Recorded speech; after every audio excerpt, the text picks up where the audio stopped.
Assalamu alaikum, dear students. Hope you are all fine. Today we are going to cover the third definition of Cell Tax Act 1990, that is appropriate officer. However, previously we have covered two definitions, that is active taxpayer and the appellate tribunal. So we are going to move to our third definition, that is appropriate officer. The third definition, that is appropriate officer.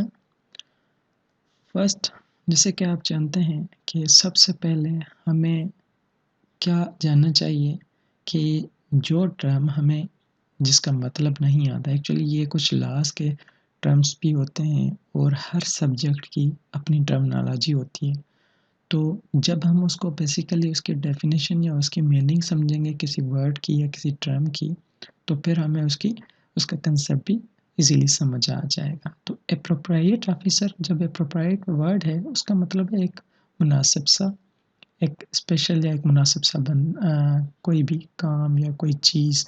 तो अब देखें appropriate officer, जब हम definition पढ़ते हैं किसकी, इस act में दी गई है, वो ये है कि an officer inland revenue officer authorized by the board by notification in the official gazette to perform certain functions under this act। अब जैसे देखें कि एक वो बंदा, एक वो ऑफिसर जो कि इनलैंड रेवेन्यू ऑफिसर होना चाहिए। अब यहाँ पर सेल टैक्स एक्ट में या एफबीआर के अंदर एप्रोप्रिएट ऑफिसर क्या लाजिम होना चाहिए, इनलैंड रेवेन्यू ऑफिसर होना चाहिए, जो कि अथोराइज किसके थ्रू हो, बोर्ड के। ये आप डेफिनेशन बिल्कुल ख्याल से पढ़ें क्योंकि यहाँ से ही आपके एमसीक्यूज बनते हैं।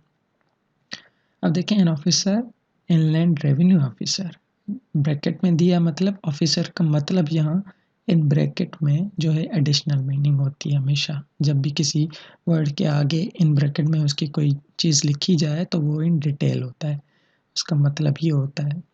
इन officer inland revenue officer authorised by the board, जो कि कौन अथोराइज करे, बोर्ड। बाय नोटिफिकेशन, जो एक नोटिफिकेशन जारी करे किसमें, ऑफिशियल गजट में। उसका काम भी वो जो परफॉर्म करेगा, उसका काम भी certain function under this act, उसका काम भी वो ऑफिशियल गजट में उसका मेंशन किया जाए तो उसको हम क्या कहते हैं, एप्रोप्रिएट ऑफिसर। अब जैसे for example an officer is asked to perform recovery और कलेक्शन। अब जैसे हर एक्ट में रिकवरी और कलेक्शन का अलग सेक्शन है, तो उसके हिसाब से अब क्या है कि रिकवरी या कलेक्शन किस में की जाए, कहाँ से की जाए, जैसे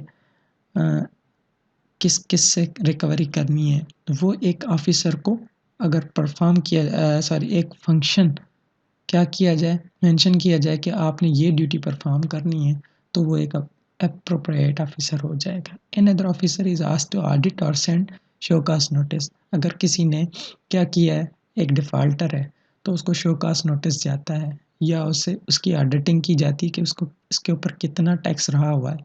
तो वो जो ड्यूटी उसको दी गई है वो किसको दी गई है, एक एप्रोप्रिएट ऑफिसर को दी गई है, ठीक है ना। और वो कौन होना चाहिए, इनलैंड रेवेन्यू ऑफिसर होना चाहिए। आए बढ़ते हैं इसके एमसीक्यूज की तरफ।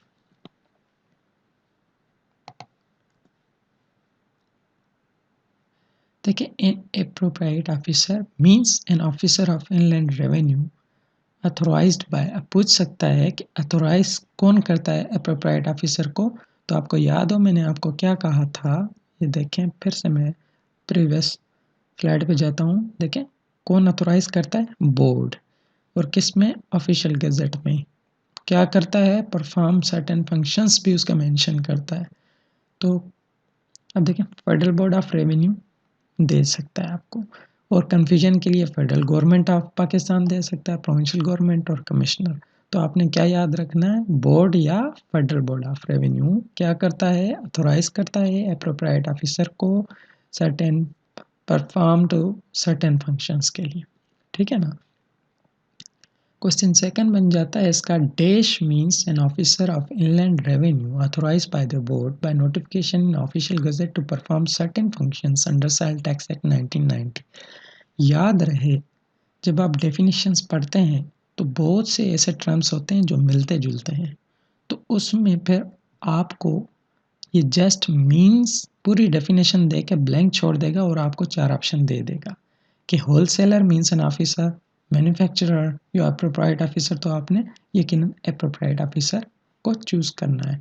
इसमें एक और बात है आपको याद रहे कि ये तो मैंने सिंपल एक एमसीक्यूज़ बनाया है, वो टेक्निकल आंसर देने के लिए यहाँ पर एसोसिएटेड पर्सन भी दे सकता है, एसोसिएशन ऑफ पर्सन दे सकता है और एप्रोप्राइट ऑफिसर, फिर वो आपको बहुत ही कॉम्प्लेक्सिटी में डाल सकता है, कंफ्यूज कर सकता है। तो इसलिए आपको चाहिए कि आप इनको अच्छे तरीके से डेफिनेशंस को पढ़ें। इंशाल्लाह हम विदिन 1 और 2 डेज़ पूरी इनको कवर करेंगे डेफिनेशन को, ताकि हम मूव कर सकें फेडरल एक्साइज एक्ट और इनकम टैक्स की तरफ। तो उम्मीद है कि आपको ये छोटी सी एक वीडियो में एक अच्छा सा कंसेप्ट समझ आ गया होगा, और वीडियो को लाइक कीजिए और शेयर कीजिए और सब्सक्राइब कीजिए। अगर आप चाहते हैं कि आप बाकी डेफिनेशंस भी जान सकें तो जस्ट आप सब्सक्राइब कीजिए और लाइक कीजिए, ताकि फिर आपको हर आने वाली नई डेफिनेशन सेल टैक्स की या फेडरल एक्साइज एक्ट की या इनकम टैक्स की मिल सके। इसी तरीके से हम इंशाल्लाह कवर करेंगे सारे सेक्शंस भी वन बाय वन, और जिसका फिर हम आपको प्रैक्टिस के लिए एमसीक्यूज़ देंगे mcqsplatform.com के नाम से, जहाँ आप अच्छे तरीके से इसको क्या कर सकते हैं, प्रैक्टिस कर सकते हैं। मैं इंशाल्लाह डिस्क्रिप्शन में भी लिंक इंक्लूड कर देता हूँ कि आप वहाँ से प्रैक्टिस कर सकते हैं आसानी से। उम्मीद है कि आपको ये वीडियो पसंद आई होगी। Thank you very much. अल्लाह हाफ़िज़।